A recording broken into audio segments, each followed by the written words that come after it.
여러분, 오늘 우리는 인류 문명을 지탱해온 가장 거대하고도 은밀한 시스템, 바로 화폐라는 이름의 거대한 장부에 대해 이야기하려 합니다. 헨리 포드는 과거에 이런 말을 남겼습니다. 만약 국민들이 은행과 화폐 시스템이 어떻게 작동하는지 알게 된다면 내일 아침 당장 혁명이 일어날 것이다. 여러분은 이 말이 단순히 과장이라고 생각하십니까? 우리가 오늘 함께 아주 깊이 파고 들어갈 책, 린 알든의 브로큰 머니는 헨리 포드의 그 예언이 현실이 될 수밖에 없는 이유를 아주 치밀하고 냉혹하게 증명해냅니다. 서점에 넘쳐나는 수많은 재테크 서적들이 어떻게 하면 이 고장난 시스템 안에서 부스러기를 줄 수 있을까를 논한다면, 이 책은 시스템 자체가 왜 붕괴할 수밖에 없는지, 그리고 그 붕괴의 잔해 위에서 어떤 새로운 질서가 탄생하고 있는지를 보여주는 설계도입니다. 오늘 저는 이 책의 1장을 중심으로 린 알든의 엔지니어링적 사고와 마이클 세일러, 아서 헤이즈, 닉 자보 같은 이 시대의 최고 지성들의 통찰을 엮어 여러분이 세상을 바라보는 렌즈를 완전히 갈아끼워 드리려 합니다. 이 시간을 통해서 여러분은 돈의 노예가 아닌 돈의 주인으로서 세상을 다시 보게 될 것입니다. 먼저 우리는 이 책의 저자 린 알든이라는 인물에 대해 깊이 이해할 필요가 있습니다. 그녀는 월스트리트의 전형적인 경제학자가 아닙니다. 그녀의 뿌리는 전자공학입니다. 회로를 설계하고 시스템의 안정성을 테스트하며 신호와 잡음을 구분하는 훈련을 받은 엔지니어입니다. 이것이 왜 중요할까요? 주류 경제학자들은 세상을 복잡한 수식과 심리학 그리고 정책으로 포장하려 합니다. 그들은 인플레이션을 마치 자연재해처럼 어쩔 수 없는 현상으로 설명하거나 경제 성장을 위해 필요한 윤활유라고 가르칩니다. 하지만 엔지니어의 눈은 다릅니다. 엔지니어에게 있어 인풋 없는 아웃풋은 존재할 수 없으며 시스템 내의 누수는 반드시 잡아야 할 버그입니다. 린 알든이 비트코인에 천착하게 된 계기는 그녀의 개인적인 서사와도 맞닿아 있습니다. 그녀는 매우 가난한 어린 시절을 보냈고 열심히 일해서 번 돈이 인플레이션이라는 보이지 않는 손에 의해 녹아내리는 것을 목격했습니다. 그녀에게 화폐 시스템의 오류는 이론이 아니라 생존의 문제였습니다. 그녀는 질문했습니다. 왜 기술은 발전해서 TV와 컴퓨터 가격은 떨어지는데 집값과 의료비와 밥값은 미친 듯이 오르는가? 경제학자들은 이것을 성장이라고 불렀지만 엔지니어인 그녀는 이것을 시스템의 고장, 즉 브로큰 머니라고 정의했습니다. 자, 이제 1장의 핵심 주제이자 인류 경제사의 가장 근본적인 질문인 돈은 무엇인가? 라는 주제로 들어가 봅시다. 여러분은 돈이 무엇이라고 생각하십니까? 지갑 속의 종이 지폐입니까? 통장에 찍힌 숫자입니까? 아니면 금고 속의 금입니까? 암호화폐의 사상적 아버지이자 스마트 콘트랙트의 창시자인 닉 자보는 화폐의 기원이라는 글에서 아주 놀라운 통찰을 제시합니다. 그는 돈을 우리가 서로에게 진 빚을 기억하는 기억의 도구라고 정의했습니다. 아주 먼 옛날 원시 부족 사회를 상상해 보십시오. 철수가 영희에게 사과를 줍니다. 영희는 철수에게 고마움을 느끼고 빚을 집니다. 부족원들은 누가 누구에게 빚을 졌고 누가 기여를 했는지 머릿속으로 기억합니다. 이것을 우리는 신용이라고 부릅니다. 이 단계에서 돈은 필요 없습니다. 서로의 뇌 속에 있는 장부로 충분하기 때문입니다. 하지만 인류가 농경을 시작하고 부족이 커지면서 문제가 발생합니다. 내가 모르는 역부족 사람과 거래를 해야 합니다. 그 사람의 머릿속 장부를 믿을 수 있습니까? 그가 먹튀를 하면 어떻게 합니까? 여기서 인류는 뇌 속에 있던 장부를 끄집어내어 객관적인 물체에 기록하기 시작합니다. 조개 껍데기, 희귀한 돌, 구슬, 그리고 마침내 금과 은이 등장합니다. 린 알든은 1장에서 이 과정을 레저 즉 장부 기술의 진화로 설명합니다. 상품 화폐는 그 물건 자체가 가치가 있어서가 아니라 그 물건이 위조하기 어렵고 희소하며 썩지 않기 때문에 거래의 기록을 담을 수 있는 가장 안전한 그릇이었던 것입니다. 여기서 비트코인 맥시멀리스트 마이클 세일러의 그 유명한 연력학적 화폐 이론을 가져오겠습니다. 세일러는 말합니다. 돈은 시공간을 초월하여 에너지를 이동시키는 수단이다. 여러분이 오늘 8시간 동안 땀 흘려 일했습니다. 그 노동 에너지는 오늘 쓰지 않으면 사라집니다. 하지만 여러분이 그 대가로 금을 받았다면 여러분은 그 8시간의 에너지를 금이라는 배터리에 저장한 것입니다. 이 배터리는 100년 뒤에도 방전되지 않고 지구 반대편으로 가져가도 에너지를 뿜어냅니다. 그 금은 인류가 발견한 최고의 물리적 장부이자 에너지 저장 장치였습니다. 그 누구도 금을 화학적으로 복제할 수 없었기 때문에 금은 왕이나 제사장조차 함부로 조작할 수 없는 신뢰의 다지였습니다. 하지만 이 완벽해 보이는 금이라는 장부에도 치명적인 공학적 결함이 있었습니다.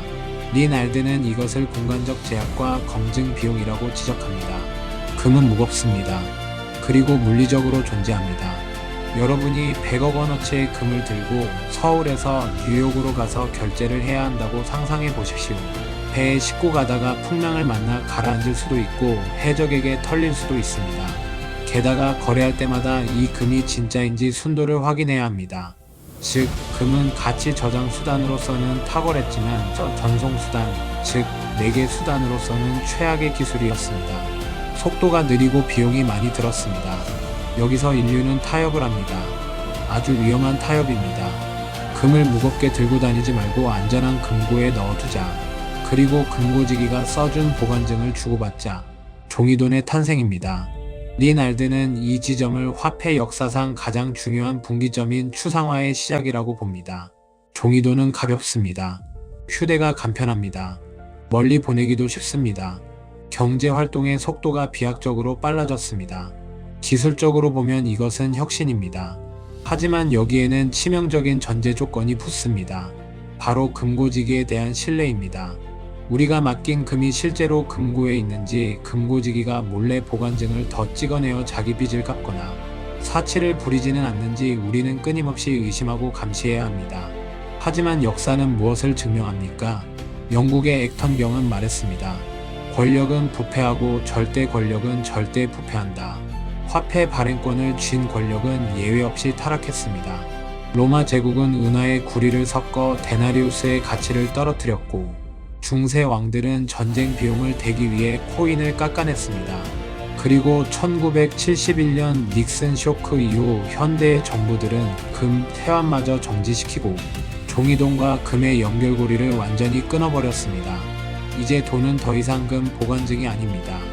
그저 정부가 가치 있다고 믿으라고 강요하는 종이 조각 혹은 은행 서버에 기록된 디지털 숫자에 불과합니다. 비트맥스의 창업자이자 날카로운 통찰력의 소유자 아서 헤이즈는 이 상황을 두고 이렇게 독서를 날립니다. 중앙은행은 거대한 폰지 사기극을 벌이고 있다. 그들은 위기가 올 때마다 돈 복사기를 돌려대며 문제를 덮는다. 이것은 경제치료가 아니라 마약 투사다. 리날든이 브로큰 머니라는 제목을 붙인 결정적인 이유가 바로 여기에 있습니다. 오늘날 우리가 쓰는 달러나 원화는 사실상 중앙화된 디지털 장부입니다. 빠르고 편리해 보입니다. 스마트폰으로 1초 만에 송금이 됩니다. 하지만 이 디지털 장부의 관리자, 권한 즉 어드민키를 누가 가지고 있습니까? 정부와 은행입니다. 그들은 필요에 따라 키보드를 두드려 돈을 무한정 창조해냅니다. 엔지니어인 리날든의 눈에 이것은 시스템의 치명적인 버그이자 해킹입니다. 공급량이 제어되지 않는 시스템에서 어떻게 가치를 저장할 수 있단 말입니까? 여러분의 통장에 찍힌 숫자는 여러분의 자산이 아닙니다. 그것은 정부와 은행의 부채일 뿐입니다. 그들이 망하거나 정책을 바꾸면 그 숫자는 순식간에 구매력을 잃습니다. 브로큰 머니 입장에서는 레저 즉 장부 기술의 발전사를 훑으며 통신 기술과 화폐의 괴리를 아주 흥미롭게 조명합니다. 과거에는 정보의 전달 속도가 돈의 이동 속도와 같았습니다. 말을 타고 가야 소식을 전할 수 있었고 돈도 그 속도로 움직였습니다. 전신이 발명되면서 정보도 빨라지고 금융도 빨라지는 듯 했습니다. 하지만 인터넷 시대가 되면서 기이한 현상이 벌어집니다. 정보는 빛의 속도로 움직이는데 돈은 여전히 며칠이 걸립니다. 우리는 지구 반대편으로 고화질 동영상을 실시간으로 보내는데 왜 10,000원을 보내려면 며칠을 기다리고 비싼 수수료를 내야 합니까? 리날드는 이것을 기술적 지체라고 부릅니다. 트위터의 창업자 잭 도시는 이렇게 말했습니다. 인터넷에는 고유의 화폐가 필요하다. 그 화폐는 특정 국가나 기업의 통제를 받지 않아야 한다. 현재의 금융 시스템은 마치 최첨단 인터넷망 위에서 팩스를 돌리고 있는 것과 같습니다. 서로 다른 중앙화된 장부들이 서로를 믿지 못해 검증하고 정산하고 확인하는 과정에서 엄청난 에너지가 낭비됩니다. 여러분이 신용카드를 긁을 때 3일 뒤에나 가맹점에 돈이 들어가는 것을 아십니까? 그것은 결제가 아닙니다. 외상입니다. 결제 완결성이 없는 것입니다. 이 꽉 막힌 혈관 같은 금융 시스템에 비트코인이 등장합니다. 사토시 나카모토는 백서에서 신뢰하는 제3자가 필요 없는 전자화폐 시스템을 제안했습니다. 이것은 단순히 새로운 결제 앱이 아닙니다. 이것은 인류 역사상 처음으로 등장한 탈중앙화된 불변의 장부입니다. 마이클 세일러는 비트코인을 사이버 공간의 금이라고 부릅니다. 금처럼 희소합니다. 2100만 개 이상 절대 늘어나지 않습니다. 금처럼 불변합니다. 해킹할 수 없습니다. 하지만 금과는 달리 빛의 속도로 전송할 수 있습니다. 무게도 없습니다. 이것은 금의 장점인 가치 저장 기능과 법정 화폐의 장점인 전송 편의성을 완벽하게 결합한 공학적 기적입니다. 린 알든은 일장에서 이 기술적 진보가 왜 필연적인지 역설합니다. 그녀는 비트코인이 하이에크가 꿈꾸었던 화폐의 탈국가화를 실현했다고 봅니다. 정부가 독점하는 화폐는 필연적으로 정치적 목적에 의해 오염됩니다. 선거철이 되면 표를 얻기 위해 돈을 풀고 전쟁이 나면 무기를 사기 위해 돈을 찍습니다. 그 피해는 고스란히 성실하게 일해서 저축한 시민들이 인플레이션이라는 이름의 세금으로 떠안습니다. 하지만 비트코인은 수학과 코드로 정해진 규칙에 따라 움직입니다. 그 누구도 대통령도 연준 의장도 이 규칙을 바꿀 수 없습니다. 이것은 정치로부터 분리된 돈입니다. 비탈릭 부테린은 블록체인을 두고 신뢰기계라고 불렀습니다. 린 알든은 브로큰 머니를 통해 이 신뢰기계가 망가진 장부를 대체할 유일한 대안임을 증명합니다. 그녀는 데이터를 분석합니다. 전 세계 인구의 상당수가 두 자릿수 이상의 인플레이션에 시달리고 있습니다. 아르헨티나, 튀르키예, 레바논, 나이지리아 같은 나라들을 보십시오. 그들에게 비트코인은 가격이 오르면 팔아서 차익을 남기는 투기 수단이 아닙니다. 그들에게 비트코인은 살기 위해 필요한 생존 수단입니다.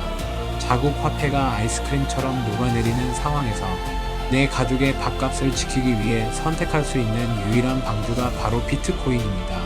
린 알든은 이를 두고 비트코인은 부자들의 장난감이 아니라 금융 소외계층을 위한 인권운동이라고까지 표현합니다. 아서 헤이즈는 조금 더 시니컬하지만 정확하게 찌릅니다. 당신의 돈이 은행에 있다면 그것은 당신의 돈이 아니다. 당신은 은행에 돈을 빌려준 무담보 채권자일 뿐이다. 그리고 은행은 당신의 돈으로 레버리지 투자를 하다가 망하면 정부에게 살려달라고 떼를 쓴다. 실리콘밸리 은행 파산 사태를 기억하십니까? 멀쩡하던 은행이 스마트폰 뱅크런으로 하루아침에 문을 닫았습니다. 린 알든은 이 책을 통해 경고합니다. 중앙 집권화된 장부에 의존하는 것은 시한폭탄을 안고 사는 것과 같다. 반면 비트코인은 셀프 커스터디 즉 개인이 직접 소유하고 통제할 수 있는 자산입니다.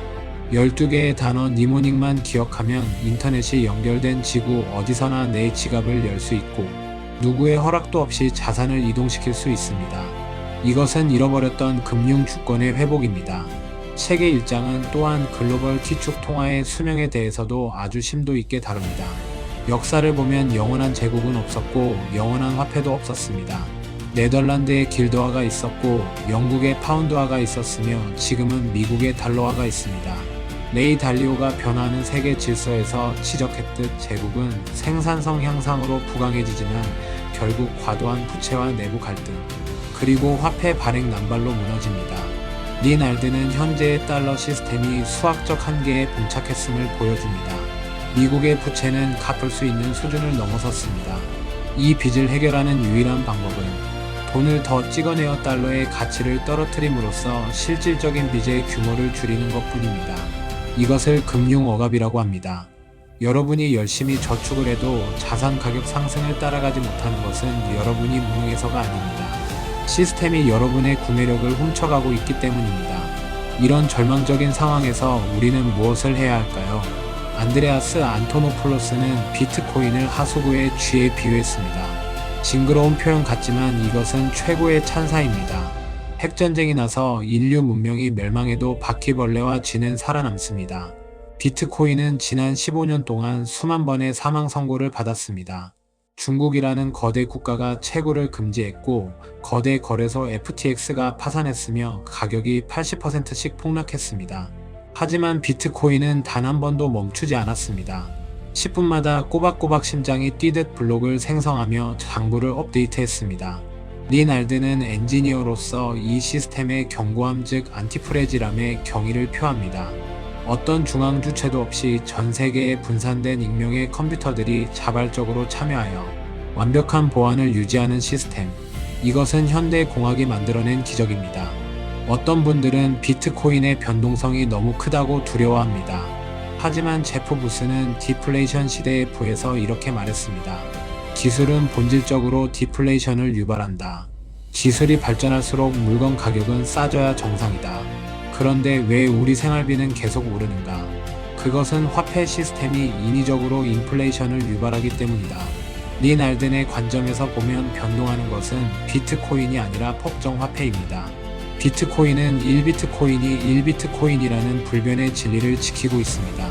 흔들리는 것은 달러이고 유로이고 원화입니다.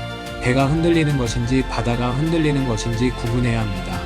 우리는 지금 폭풍우 치는 법정 화폐라는 난파선 위에서 비트코인이라는 유일하게 고정된 등대를 바라보고 있는 것입니다.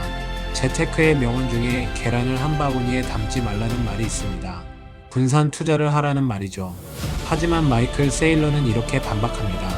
바구니가 튼튼한지부터 확인해라. 썩은 바구니에 계란을 나누어 담는 것은 분산 투자가 아니라 분산 파산이다. 주식도 채권도 부동산도 결국은 법정 화폐라는 썩은 바구니 위에 올려진 자산들입니다. 화폐 가치가 무너지면 그 모든 자산의 명목 가격은 오를지 몰라도 실질 가치는 훼손됩니다. 리날든이 일장을 통해 우리에게 전하는 메시지도 이와 같습니다.